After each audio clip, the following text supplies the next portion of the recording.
A big hello to all of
तीनों amount मिल चुके हैं हमें, आपको ये बात ध्यान रखनी है।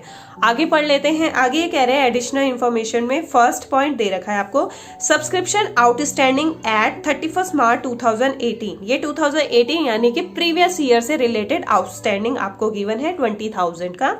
Subscription outstanding as at 31 March 2019, ये करंट ईयर का आउटस्टैंडिंग आपको गिवन है 30,000 का। Subscription received in advance as at 31 March 2018, और 2018 यानी प्रीवियस ईयर में आपको ये एडवांस में रिसीव हुआ है 20,000। हमें कैलकुलेट करना है इनकम फ्रॉम सब्सक्रिप्शन। तो सबसे पहले हम क्या करेंगे कि इस क्वेश्चन का अगर आप पैटर्न देखो तो आपको करंट ईयर का सेपरेटली अमाउंट गिवन है, करंट ईयर का सेपरेटली अमाउंट गिवन है। कुछ क्वेश्चन ऐसे होते हैं जिसमें तीनों को इंक्लूड करके दिया जाता है, तो इसका मेथड डिफरेंट तरीके से है, उसका मेथड डिफरेंट तरीके से है। तो अगर आपको सेपरेटली अमाउंट गिवन है 1 लाख, तो हम इसे शो कर देते हैं कहां पर, इनकम एंड एक्सपेंडिचर अकाउंट में इनकम साइड पे।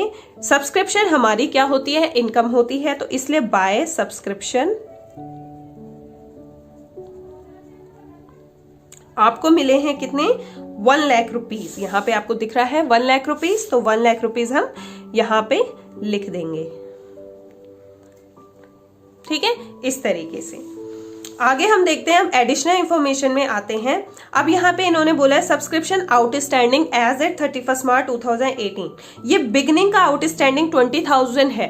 ठीक है, तो ये कह रहे हैं कि 2018 में आपका आउटस्टैंडिंग अमाउंट है 20,000, जिसमें से अगर मैं 2018 की बात करूं तो वो ऊपर भी बता रखा है कि आपको 18,000 मिल चुके हैं। याद करिए, अभी मैंने कहा था ये वो अमाउंट है जो मिल चुका है, ये वो अमाउंट है जो मिलना है।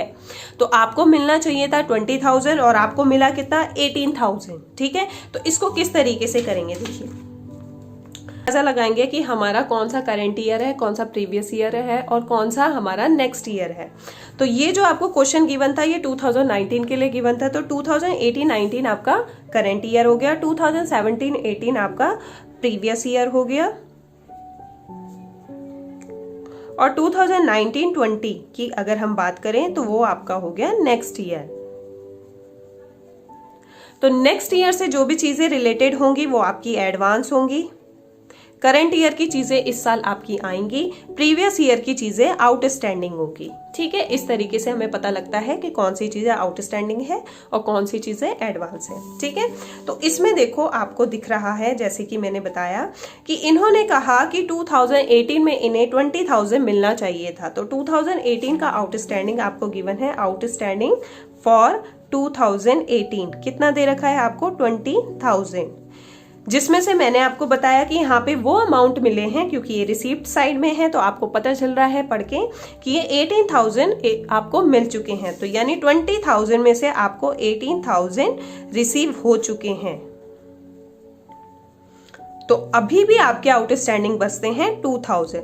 तो ये जो आउटस्टैंडिंग बचते हैं, जैसे कि आप अकाउंट्स में जानते हैं कि कोई भी चीज हम ऐसे अधूरी नहीं छोड़ते हैं। तो अगर ये आउटस्टैंडिंग अमाउंट आपको रिकवर नहीं हुआ 2019 में, तो हम इसे ट्रांसफर कर देंगे 2019 में, क्योंकि ये रिकवर नहीं हुआ 2017-18 में, है ना, सॉरी यहाँ पे मैंने को 17-18 लिखना था, 17-18 में ये रिकवर नहीं हुआ तो ये 18-19 में ट्रांसफर कर दिया जाएगा। ठीक है, तो ये 2018-19 के अंदर अगर कोई आउटस्टैंडिंग अमाउंट गिवन होगा तो उसके अंदर ये इंक्लूड होगा। तो चलिए देख लेते हैं कि 2018-19 में इन्होंने आउटस्टैंडिंग अमाउंट क्या गिवन किया है। अब आप देख रहे हैं इन्होंने सेकेंड पॉइंट पे बोला है subscription outstanding as at 31 March 2019। तो इन्होंने 2018-19 में आउटस्टैंडिंग बता रखा है 30,000 का। देखो 2018-19 में इन्होंने आउटस्टैंडिंग आपको गिवन किया है कितना, 30,000। तो मैंने कहा था कि ये जो 30,000 होगा आपको पता याद रखना है कि 2000 ये जो 17-18 का 2000 बच रहा था वो 18-19 के अंदर इंक्लूड किया गया होगा। ठीक है, इसके अंदर वो इंक्लूड होगा, तब जाके ये 30,000 बचा होगा। तो हमें बेसिकली करंट ईयर का पता लगाना है कि एक्चुअल में करंट ईयर का कितना आउटस्टैंडिंग अमाउंट है। तो जो प्रीवियस ईयर का है उसे हम लेस कर देंगे यहाँ पे, तो उससे हमें पता चल जाएगा कि करंट ईयर का कितना आउटस्टैंडिंग अमाउंट है। तो ये आउटस्टैंडिंग अमाउंट है 2018-19 का। तो कितना आ रहा है, 28,000। और जो करंट ईयर से चीजें रिलेटेड होती हैं हम उन्हें ऐड कर देते हैं, जैसे कि मैंने यहाँ पे सब्सक्रिप्शन में लिखा था 1 लाख। ठीक है, तो 1 लाख में मैं ऐड कर दूंगी आउटस्टैंडिंग जो कि इस साल का है। ठीक है, तो उसे हम क्या लिखेंगे, सब्सक्रिप्शन आउटस्टैंडिंग, और वो भी कब का, at the and. At the and का मतलब है ये 2018-19 से बिलोंग करता है। कितना, 28,000। सिर्फ 28,000 क्यों, क्योंकि हमें टोटल दे रखा है 30,000 और क्योंकि जो प्रीवियस ईयर का है वो इसके अंदर इंक्लूड है 2,000 का, तो उसे हमें एक्सक्लूड करना पड़ेगा। तो इसलिए ओरिजिनली हमें सिर्फ इस ईयर का 28,000 गिवन है। तो जब भी ऐसा स्टेप आए, अगर आपको प्रीवियस ईयर का कोई आउटस्टैंडिंग बच रहा है तो उसे करंट ईयर वाले में से लेस कर दीजिए। तो 28,000 ही सिर्फ ऐड होगा। नेक्स्ट क्वेश्चन देख लेते हैं आगे क्या कहा है इन्होंने। फिर ये कह रहे हैं subscription received in advance as at 31 March 2018। देखो ये प्रीवियस ईयर की बात कर रहे हैं, हालांकि ये रिसीव्ड इन एडवांस है बट ये 2018 में मिला है। देखो अगर आपको कोई अमाउंट 2018 में मिल रहा है, 17-18 है, 2017-18 में अगर कोई अमाउंट आपको एडवांस के नाम से मिल रहा है, यानी वो नेक्स्ट ईयर के लिए मिल रहा होगा। एडवांस क्यों मिलता है हमें, नेक्स्ट ईयर के लिए मिलता है। तो इसका नेक्स्ट ईयर क्या होगा, इसका नेक्स्ट ईयर होगा 18-19 और अभी हम 18-19 हमारा करंट ईयर है। तो जो भी चीजें करंट ईयर से रिलेटेड होती हैं उसे ऐड कर दिया जाता है। तो 2018 में आपको 20,000 का एडवांस मिला, तो ये 20,000 यहाँ जो एडवांस मिला वो करंट ईयर के लिए मिला, क्योंकि एडवांस आपको 17-18 में मिला तो वो नेक्स्ट ईयर के लिए मिला, और नेक्स्ट ईयर जो है जिसमें लाई कर रहा है वो हमारा करंट ईयर है। तो ये 20,000 यानी कि 18-19 से बिलोंग करता है, तो ये इस करंट ईयर के अंदर ऐड हो जाएगा। ठीक है, तो आप यहाँ पे इसे ऐड कर देंगे। तो इसे हम एडवांस इन द बिगिनिंग भी कह सकते हैं, एडवांस इन द बिगिनिंग भी कह सकते हैं। ठीक है, 20,000। तो ये हो गया। अब आपको कोई और अमाउंट नहीं गिवन है। अब आ जाते हैं इस पे 2019-20 मैंने आपको बताया था 1920 हमारा नेक्स्ट ईयर है। तो अगर आपको 1920 में कोई अमाउंट मिला है तो इसका मतलब वो एडवांस है, और एडवांस हम यहाँ पर शो नहीं करते हैं। एडवांस हम यहाँ पे शो नहीं करते। बिगिनिंग का एडवांस है या प्रीवियस ईयर से रिलेटेड एडवांस है तो उसको यहाँ शो किया जाता है, क्योंकि वो करंट ईयर में लाई कर जाता है।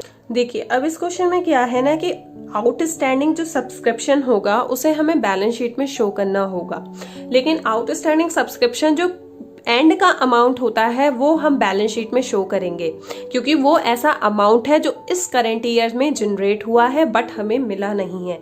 तो जो इनकम करंट ईयर में जनरेट हुई है या जो भी एडवांस करंट ईयर में है उसे ही हम बैलेंस शीट में शो करेंगे, और जो प्रीवियस ईयर से रिलेटेड होगी उसे बैलेंस शीट में शो नहीं करेंगे। ठीक है, तो मैंने आपको बताया था कि देखो उससे पहले मैं आपको ये बताती हूँ कि आउटस्टैंडिंग सब्सक्रिप्शन अगर बिगनिंग का होता है तो वो बैलेंस शीट में नहीं शो किया जाता।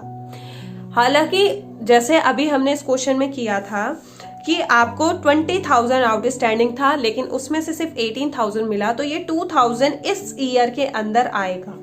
ये वाला हम नहीं ले सकते, ये वाला हम नहीं ले सकते, लेकिन इन दोनों के गैप में अभी भी 2,000 का गैप क्रिएट होता है, तो इसको हम इस ईयर के अंदर इंक्लूड कर लेंगे, लेकिन सिर्फ बैलेंस शीट के अंदर। तो जैसे कि इन्होंने बताया था ना, आप क्वेश्चन में देख रहे थे बैलेंस शीट के अंदर इन्होंने 30,000 दिखा रखा है यहाँ पर एडजस्टमेंट में, तो ये 30,000 आएगा। किस तरीके से आएगा देख लेते हैं।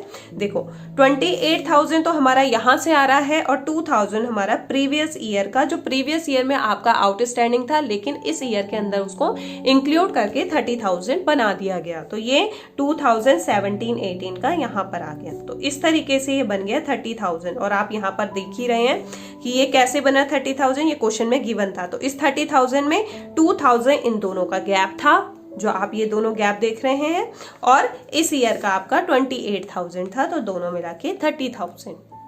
ठीक है, तो आउटस्टैंडिंग अगर एंड का होता है तो वो बैलेंस शीट में आता है। अब आउटस्टैंडिंग बैलेंस शीट में क्यों आ रहा है, क्योंकि सब्सक्रिप्शन जो होता है एनपीओ का इनकम का एक सोर्स होता है। ठीक है, तो इनकम का सोर्स है और उस पर अगर आउटस्टैंडिंग कोई चीज है इसका मतलब है कि वो आपको मिलने वाली है, इसलिए वो बैलेंस शीट में आ रही है। ठीक है, नेक्स्ट आता है कि 2019-20 में आपको 25,000 का एडवांस मिला था, तो अगर ये एडवांस एंड का होता है तो उसके लिए हम यहाँ पर उसे शो नहीं करते। अगर एडवांस बिगिनिंग का होता है तो उसे यहाँ शो करते हैं, एडवांस एंड का होगा तो उसे बैलेंस शीट में शो किया जाएगा। आप यहाँ पे देख रहे हो बैलेंस शीट में उसे शो किया जाएगा। तो ये जो आपको एडवांस मिला, अगर सब्सक्रिप्शन एडवांस में मिला है, यदि कोई इनकम आपकी एडवांस में आपको मिली है तो वो लायबिलिटी क्रिएट करती है। तो एडवांस सब्सक्रिप्शन ये लायबिलिटी क्रिएट करती है, तो आपको मिली है 25,000 की, तो उसे हम लायबिलिटी साइड में शो करेंगे, क्योंकि ये इस ईयर के लिए एडवांस है तो लायबिलिटी क्रिएट कर रही है, तो लायबिलिटी साइड में शो करें। तो इस तरीके से क्वेश्चन हमारा कंप्लीट हो जाता है। ठीक है, तो आपका टोटल सब्सक्रिप्शन आ गया आपका इनकम एंड एक्सपेंडिचर अकाउंट में 1,48,000 का, और अगर आप बैलेंस शीट की बात करें तो 25,000 आपका एडवांस सब्सक्रिप्शन आ गया और आउटस्टैंडिंग सब्सक्रिप्शन 30,000। वैसे तो ये सिर्फ 28,000 रहता, लेकिन अगर प्रीवियसली आपने कोई अमाउंट पूरा कंप्लीट रिसीव नहीं हुआ है तो बाकी जो उनका डिफरेंस बचता है उसे हम इस करंट ईयर की बैलेंस शीट में आउटस्टैंडिंग के नाम से फिर से नोट कर देते हैं। तो ये आपका टॉपिक हो गया सब्सक्रिप्शन का। नेक्स्ट वीडियो में मैं एक और सब्सक्रिप्शन का टॉपिक लेकर आऊंगी जो इससे थोड़ा सा डिफरेंट होगा।